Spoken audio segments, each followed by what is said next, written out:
마가복음 마지막 시간 함께 살펴보도록 하겠습니다. 마가복음은 예수님이 누구이신지 그리고 그 예수를 믿는 제자들은 누구인지를 알려주고 있습니다. 마가복음은 갈릴리에서 사역하신 예수님과 예루살렘에서 사역하신 예수님의 모습을 그리고 있는데요. 갈릴리에서 배를 타고 다니시며 여러 이적들을 통해 예수님 자신이 누구이신지 스스로 보이셨습니다. 이 이적들을 눈으로 직접 보았던 제자들은 여전히 깨닫지 못하고 예수님을 단지 정치적 메시아, 이스라엘을 회복시켜 다윗의 왕조를 일으켜 부흥케 하는 정치적 메시아로만 생각을 하고 있었죠. 예수님이 제자들을 이끌고 예루살렘으로 향하여 올라가십니다.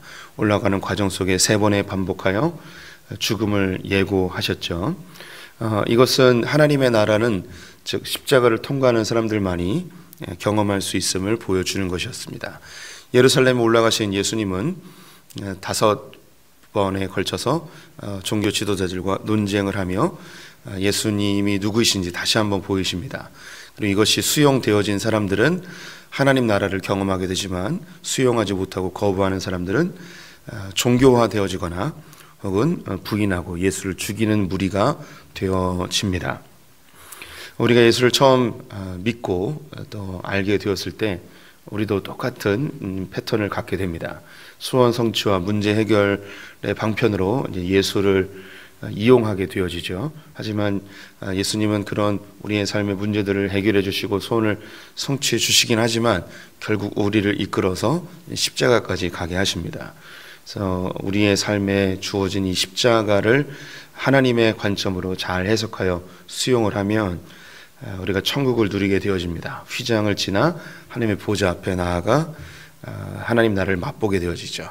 하지만 우리에게 주어진 이 십자가를 하나님의 관점을 해석하지 못하면 우리는 그냥 교회를 다니는 세상 사람들과 크게 다르지 않는 종교화되어진 사람이 되어지거나 적극적일 때는 주님을 부인하고 복음을 짓밟고 예수를 갈기갈기 찢는 그런 형태로 나타나기도 한다는 것이죠.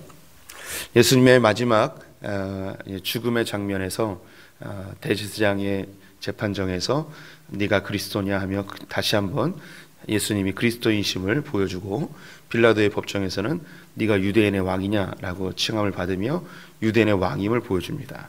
십자가에 달려서 사람들의 조롱을 받으며 이스라엘의 왕이여라고 호칭을 받으며 스스로 또 예수님이 이스라엘의 왕이심을 보여줍니다. 그리고 백부장이 예수님의 죽음을 확인하고 진실로 하나님의 아들이다라고 이야기하죠. 그래서 하나님의 아들임을 또 보여주고 있습니다. 이제 예수님이 십자가에 달려서 죽으셨습니다. 아리마대 요셉이 빌라도에게 직접 찾아가 예수님의 시신을 수습할 것을 허락을 받죠. 그때 빌라도가 벌써 죽었는가라고 백부장에게 묻습니다. 벌써 죽었느냐 왜 이 질문을 하냐면 그 당시 기록들을 보면 보통 십자가에 달리면 빠르면 일주일 동안 매달려 있고요. 길게는 한 달까지도 매달려 있는 경우가 있었다고 합니다. 하지만 예수님은 그 전날 심하게 고문을 당하셔서 이미 힘이 다 빠진 상태였기 때문에 이미 죽으셨습니다. 그래서 이 아리마대 요셉이 예수님의 시신을 수습해서 세마포에 싸서 이제 무덤에 안치하게 되어졌죠. 이 장면을 통해서 예수님의 실제적인 육체의 죽음을 보여주고 있습니다. 빌라도가 확인해 주었고 그리고 세마포로 싸서 완전히 죽은 자의 염을 한 것이죠. 살아 있었다면 이 상태로 다시금 살아나는 것은 불가능한 일이었습니다. 무덤에 이제 안치가 되었습니다. 그 뒤에 안식 후 다음 날 여인들이 예수님에게 죽음을 기념하기 위하여 향품을 바르러 갔다가 예수님의 시신이 사라진 것을 보게 됩니다. 한 청년이, 이것은 요한복음에서는 천사로 이야기하는데요, 예수님의 죽음에 대해서 이야기하지만 8절 말씀을 보면 여자들이 몹시 놀라 떨며 나와 무덤에서 도망하고 무서워하여 아무에게도 아무 말도 하지 못하더라. 예수님의 부활의 현장을 보았음에도 이 여인들은 깨닫지 못하고 있었습니다. 그래서 예수님은 깨닫지 못하는 여인들을 위해서 막달라 마리아에게 특별히 보이시며 예수님의 부활을 입증시켜 주십니다. 아직 깨닫지 못하던, 눈이 떠지지 못하던 여인들에게 예수님이 직접 나타나셔서 마리아에게 보여주시죠. 이 장면은 요한복음에 또 등장을 합니다. 그 뒤에 등장하는 것이 두 사람이 길을 시골로 가고 있을 때에 예수님이 다른 모양으로 나타나셨는데 이 이야기를 한참 하면서도 깨닫지 못하였습니다. 눈이 어두워 알지 못하고 있었죠. 이것은 누가복음에서 엠마오로 가는 두 제자에 대한 이야기를 여기서 언급하고 있습니다. 가다가 주막에서 대화를 하던 중 눈이 떠지면서 예수님이라는 것을 알게 되었죠. 그러자 예수님은 사라진 상태였습니다. 엠마오로 가던 길을 돌이켜 다시 예루살렘으로 와서 다른 제자들에게 자신들이 경험했던 것을 알려주었습니다. 예수님을 보고도 깨닫지 못하였는데 예수님이 직접 은혜를 베풀어 주시자 깨닫게 되어졌습니다. 그 다음 장면이 베드로와 요한에게 예수님이 보이셨는데 이 소식을 제자들에게 알려줬지만 제자들이 깨닫지 못하였습니다. 이건 역시 요한복음에 나오는데요. 예수님이 문을 뚫고 와서 제자들에게 평안하냐라고 하면서 특별히 도마에게 못자국 난 손과 창자국 난 옆구리를 보이시며 만져보아라 하면서 이 어두웠던 제자들의 눈을 뜨게 해 주십니다.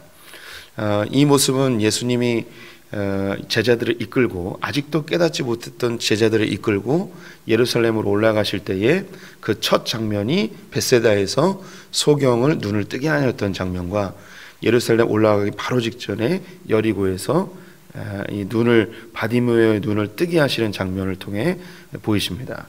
여전히 예수님의 여러 기적들과 예수님의 교훈과 예수님의 죽음을 다 경험하고도 제자들의 눈은 아직도 떠지지 않았습니다. 그 제자들을 예수님께서 직접 찾아가셔서 그 눈을 뜨게 해 주시는 것이죠. 이것은 사람의 힘으로 되지 않습니다. 사람의 노력으로, 언어로, 설득으로, 강요로 절대 되는 게 아닙니다. 예수님이 하나님의 아들이심과 그분이 죽었다 살아나시고 나의 구주이심이 깨달아지는 것은 이건 전적인 하나님의 은혜입니다. 그래서 우리 성도님들이 예수 그리스도가 하나님의 아들이라는 것이 지금 믿겨지고 있다면 그것은 하나님의 전적인 은혜이죠. 그래서 에베소서에서 바울 선생님이 이야기하기를 우리에게 주어진 이 믿음, 이 믿음으로 인하여 말미암아 구원을 얻게 되는데 이것이 하나님의 은혜입니다. 은혜라고 이야기합니다. 우리에게서 난 것이 아니고 하나님의 선물이다라고 이야기하죠. 우리가 되는 게 아닙니다. 우리의 자녀들, 우리의 가족들, 우리가 설득하고 강요하고 어떤 것으로 막 유혹해도 교회는 나올지라도 하나님이 예수 그리스도가 하나님의 아들이라는 사실이 이것이 믿어지는 것은 하나님의 전적인 은혜입니다. 그래서 우리 성도님들이 나의 가족 구성원이나 가까운 사람들의 그 믿음을 위해서 기도한다면 하나님이 그 사람들을 만져주셔야 됩니다. 어두운 눈을 만져주십시오. 그들의 강팍한 마음을 만지셔서 그들로 하나님의 아들 예수 그리스도를 알게 해주십시오 라고 기도해야 되는 것이죠.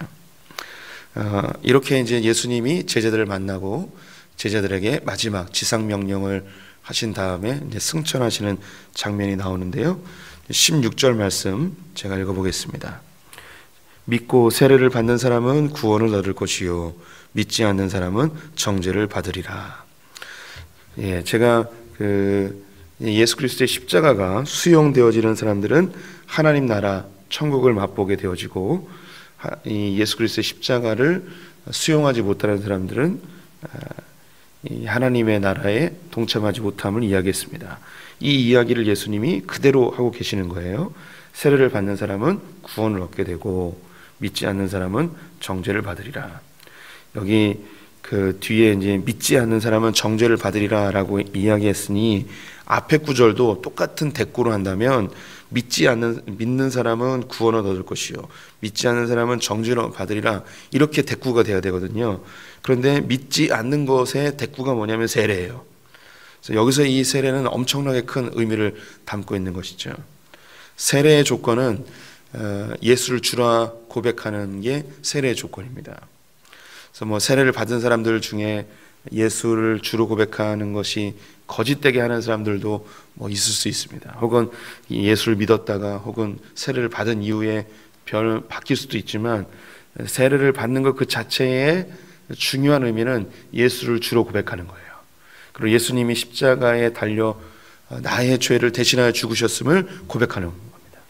예수 그리스도를 통해서만 천국에 갈 수 있음을 고백하는 게 바로 이 세례의 조건입니다. 그래서 이 믿음의 공동체인 교회는 세례를 받은 사람들만이 공동체의 일원이 될 수 있습니다. 예수 그리스도를 나의 구주로, 나를 위해 십자가에 달려 죽으시고 내가 예수 그리스도를 통해서만 천국에 갈 수 있음을 고백하는 사람이 믿는 자이고, 이 사람이 그리스도인이고, 이 사람이 세례를 받게 되어집니다. 그리고 이 사람이 하나님 나라를 누리게 되어지는 것이죠.